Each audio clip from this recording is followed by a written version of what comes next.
Hey everyone, it's Ayanda once again. I just loved all these interviews as you guys get to meet all the people behind this project, Mm. people who are family and friends in so many different ways. And someone who I want to kind of share with you guys and introduce to. She is my little sister Yeah. and a warrior in the church, serving in music ministry and just various other ministries. Miss Hannah Thompson. Hey, how you doing? Hello, I am fantastic. I'm excited to kind of have you, kind of be with us and share a little bit about your Yeah. story. So, let's just kind of dive into it. No, who are you? Uh, where are you You're my from? little sister. Who are you? Yeah. Where did you grow up?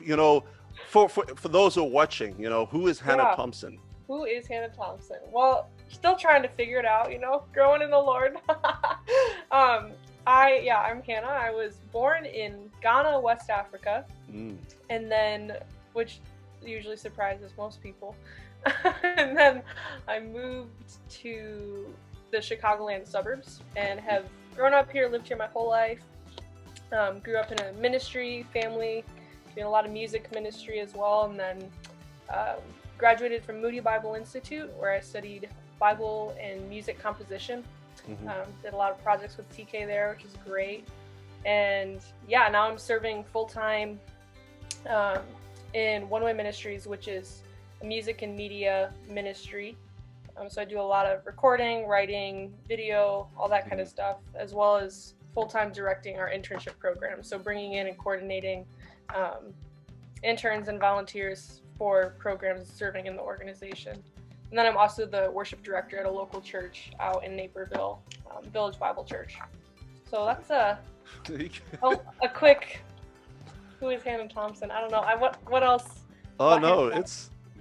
it's whatever you feel comfortable sharing. I mean, you're carrying a lot of hats with you. I mean, you have, as some people would say, your hands in a lot of cookie jars. Yeah, that's facts. How do you stay I sane? I I okay, some other maybe revealing details. Rocky Balboa, Yeah.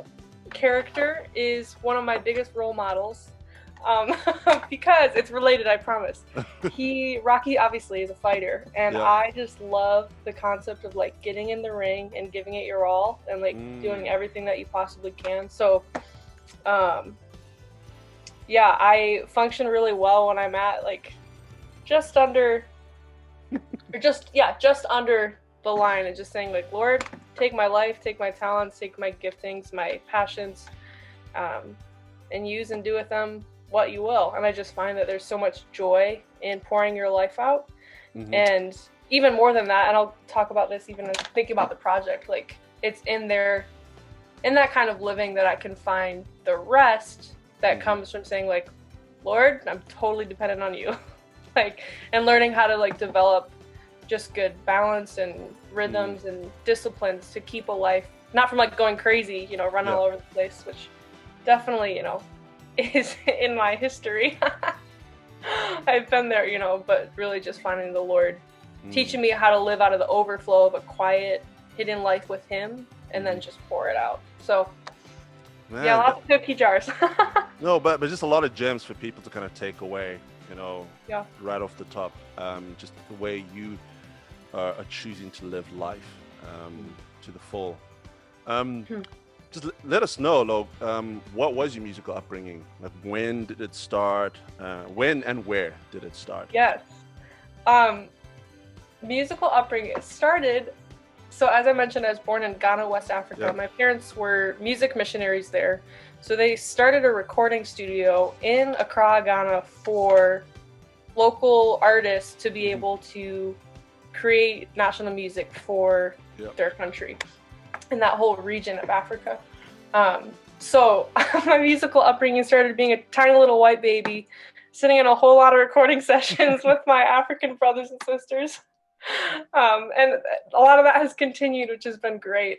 But yeah, obviously then born into a super musical family where Hmm. not just music, but music ministry was a huge emphasis. And specifically, empowering and equipping other musicians. Yeah. And so I'm really thankful that was kind of how it started and how it continued. And one of my huge passions, even in music, is not just how can I play this better, or sing this better, or do that better, or arrange that better, but how can I bring and lead other people into how can they better use music ultimately to glorify the Lord.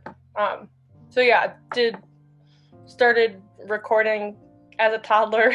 We'd go in there and sing and have fun, and learned piano, guitar, started worship leading at a very young age, and gradually through some just different education experiences. I had some phenomenal teachers kind of in my teenage years and obviously in college, who really just kind of kept rounding out my musical capacity. So it'd be compositional skills or just like ensemble directing, group management, all of that kind of stuff. So that was, I guess that's sort of like a summary of musical upbringing. I love kind of the foundation of that story of growing up in a demographic and a community that a lot of people don't grow up in, and hearing a different sound to what people would typically associate you with. And then still being kind of moved from that to being in the suburbs of Chicago, but still taking a lot of that DNA musically with you into all the things that you do, and part of what you do in terms of church, but also the role you play at One Way as well in the music that you do. Definitely. I want to ask, so with that, who are your current musical influences, past and present? Yeah, this is always a hard question for me. Always. Like, I they sit there to think about it. I think there's like two categories of that answer for me. One is not like recording artists per se, as much as people that I've played with and people that I want to say real people. They're all real people, but real life people who, I just have grown up either knowing or watching, playing alongside. Obviously, my dad's a huge music, probably the most influenced. Sometimes I'm accused of plagiarism, so I'll just like play exactly like I have heard for so many years. And some really, really key Ghanaian friends. Dan Nettie is a huge one. Sam Nelson. A lot of those people have influenced sort of my musical and worship leading style. But then, as far as like technically musical influences, that's where I get more into the recording artist, I guess, type. Sarah Bareilles has always been one of my girls. She's one of my biggest songwriting inspirations, probably stylistically. Audrey Assad's another huge one. Stephanie Gretzinger, massive. I think I'm moving more and more. I feel like the Lord even is moving me more towards a style, a recording style that is a very small, intimate, from my heart to yours. And I think that's reflected even musically and stylistically. So I'm seeing even the way that, people are influencing that as well. Wow. It's some really solid gems of people. And from what I see when you mention some of those people's names, they are talented, but it's also the character, the character and personality of who they are kind of translates through the music. Yeah, definitely. As you mentioned that, and you kind of talk about body and character of, the music that's influenced you, I kind of want to dive into the project itself. And kind of be a little bit more technical as to what was your process, whatever it is, musical, mental, emotional, process of preparing and recording your vocal parts for the project. Obviously, along with everything else, a little bit different in the COVID era than before. So I got tracks from you, and I just spent a lot of time listening through the tracks, and I really like to familiarize myself with the track as a whole and say, like, what is it saying? How is it saying it? What are the little nuances, and whether that be style or lyrical content, and just I'm a very auditory learner. I just like to be immersed in something. So I really did. I just went in the studio and listened a gazillion times and spent some time outside of the studio, just kind of like going about my daily life, just listening through, and then went in and laid down some background tracks going through the vocals. And yeah, I loved the experience. There's something, it's kind of weird. There's something I love about being in the studio alone. There's just like, I'm not worried. I'm my own engineer a lot of times when I'm doing tracks like that. So I can just take my time. I can redo something. I can experiment with something and not have any pressure of, other people's time or anything else, and just get it done. So I really, really enjoyed that process a lot. Yeah, no, it's actually exciting to hear that, and just hearing the various methods that people have and processes that people have, and to kind of see you, the way you do what you do is, I need to dive in. I need to be soaked in whatever I'm going to be part of, and may get sick of the song after like 10 times. Played over and over again. But that's just exciting. I'm dancing with angels in my sleep. But it's a gem for so many people who are actually watching, who are like, I don't know, like, how do I do this? And for those who are watching, this is another way for you to actually prepare for recording. If you're part of a collaborative project, is, you know, what Hannah says is a gem, that it may be the way that you need to do it. And Hannah, you know, exemplifies that in this project through that process. As we kind of continue talking about the project, and a look back and reflect on it, are there any personal reflections on any of the songs that you kind of took away? And it could be the theology, the lyrical content. It could be just the musician, arrangement, composition. Abba Father jumps to mind instantly. I love the track. I think the thing I love most about the track is the way that it kind of brings you back, even sonically and lyrically, into like, no, really, like, you're a child of God, and that's what matters. And I think that the sound of the track matches the content so well, which is a huge passion of mine. And just honestly just blessed me as I was recording on that track.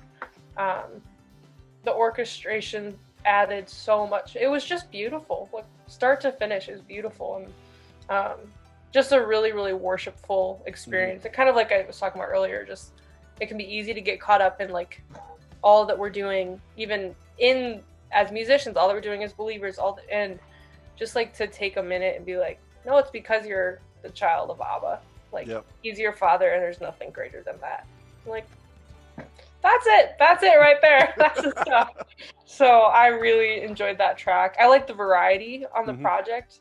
I think there's a variety in sound and in content, and I love that about a collaborative project too. You get so many different voices, so I love that.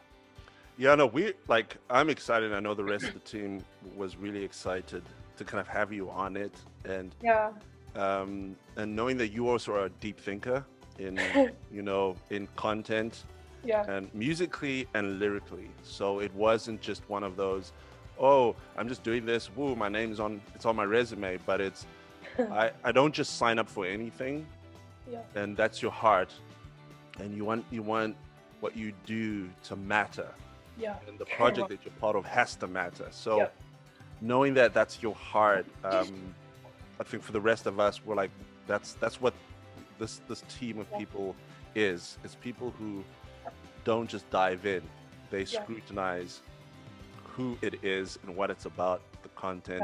It's funny you say that, because someone else that I was able to sit down with, Tahira Whittington, she plays cello on one of the songs. Awesome. She did the exact same thing. And we made a connection. And through someone else, she just did background checks on everything. Listened, but the beautiful thing though is that's what you do. We already had a relationship before. But it's knowing that's the type of heart you have, you Yeah. know, is like, and that's such a key thing for those who want to be part of collaborative projects. Mhm. Don't just sign up to anything. Mhm. Make sure it aligns with what you believe and stand for, Yeah. and you are willing to buy into as a musician as well. Yeah. That's such a good word. It's really, S- really good. So, what projects? We want to shift to you. The focus is now on you. Oh dear. What future projects are you working on, personally or collaboratively? Oh, that is an exciting question. That's good. Um, I I am currently at the um, planning, almost done planning stages of a personal project, Hmm. which I have never done because, well, it's a long story. I just have never. I think until this last year or so, I haven't really felt like a green light from the Lord to unleash the stuff that I consider like straight from my prayer journal to the Hmm. studio. And I finally just felt like the Lord was like, that's not for you.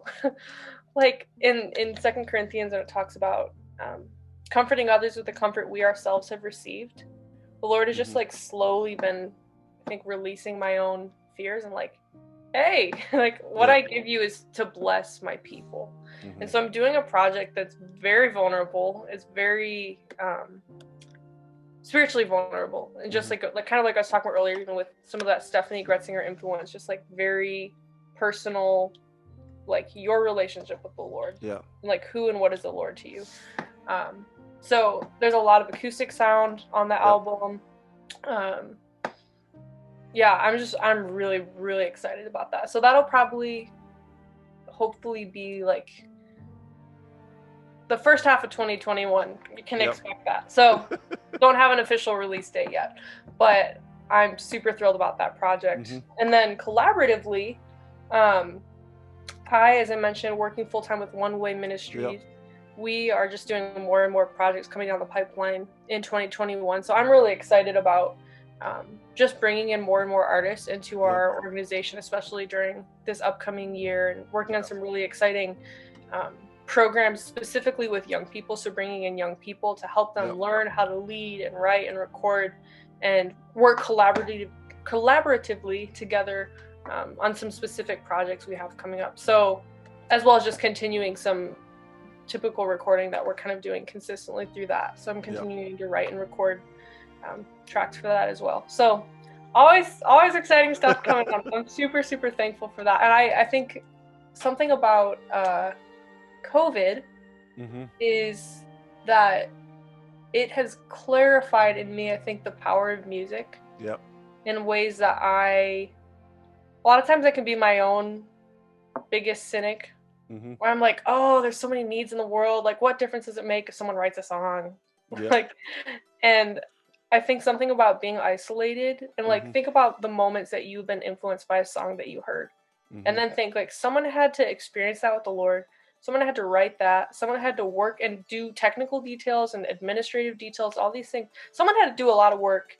A lot of people had to do a lot of work to get that to your ears. And the Yep. Lord used that to bless you and to encourage and sustain and strengthen you. And so Hmm. for me, I feel like the Lord's like, don't discredit and discount Yep. that power. And if that's something that I've called, anointed, and asked you to do, don't just like do it as it comes along, but really steward that Yep. and think and do that well, So I guess that's kind of a long answer to your question No, about project. it's exciting to hear, and I think those who are watching this want to know, what's Hannah up to. Yeah. This is, we want to lift you up in the projects that you're doing and support you, and those who are watching, keep Hannah in your thoughts as she kind of goes down this creative journey, but also a spiritual journey. Writing music is vulnerable. It's opening up your life and opening up your heart to people to kind of see what's going on. As we draw this to a close, I'm asking everyone this question: what parting words would you give to an upcoming musician? What words of advice, or a word of advice? A word of advice. I feel like I've been preaching the whole time. But a singular word of advice. I think. What's that? or sentence or two. Or yeah, yes, a couple words strung together. I it always comes back to the heart. Mhm. It always comes back to the heart. And what I just said about like, is it really worth it? Like, there's so many needs, this, that, the other. I think one of the main reasons that I've felt that is because sometimes it feels like a lot of people are trying to add noise to the world, and it's already really, really noisy. And so when people are like fighting to be heard, which I think I see in musicians a lot, like fighting to be heard, fighting to be, yeah, just to like make sure that the spotlight is on them in whatever way. Like that to me is, I'm like, okay, just more noise in a noisy world. Yeah. But if you really like hunker down with the Lord, like let him be the theme of your song, and let him guide your song, whatever that looks like, whether that be practically and tangibly, like what are the doors that he opens and the ways that he releases that, or the avenues that he directs you to pursue. It's hard, you know, you have to work. But always, always, always to like be coming from a quiet place with the Lord, and let every song of your life, I don't care what genre, what style, what content, doesn't have to be like a worship song, but whatever the song of your life, like let it flow from that place, and it'll always be worth it. And you can release it. Like you don't have to hold on to it. A lot of times we release music. Yep. We literally release music, and then we're like grabbing it, you know, like this is what I want it to do, and this is how I want it, who I want it to impact, and the credit that I want to get for it, and the number of likes here, and these, like, release it and let the Lord do with it what he wants, and be faithful to steward that, even professionally, however he leads you, and all of that as well. I'm not discounting that, but that's probably my classic HT parting word there. No, but it's such a gem, and it's the heart. You know, so some of us have to consistently and continually check. Yeah. Hannah, thank you so much. This gems for people watching to kind of take away. Thank you for being part of this project. For, I wouldn't say lending your heart and your voice, but using your heart and your voice to help other people on their journey. Thank you. It's an honor. Yeah, and hopefully we'll see you again pretty soon. Hopefully, absolutely. Thanks, Hannah. All right, take care.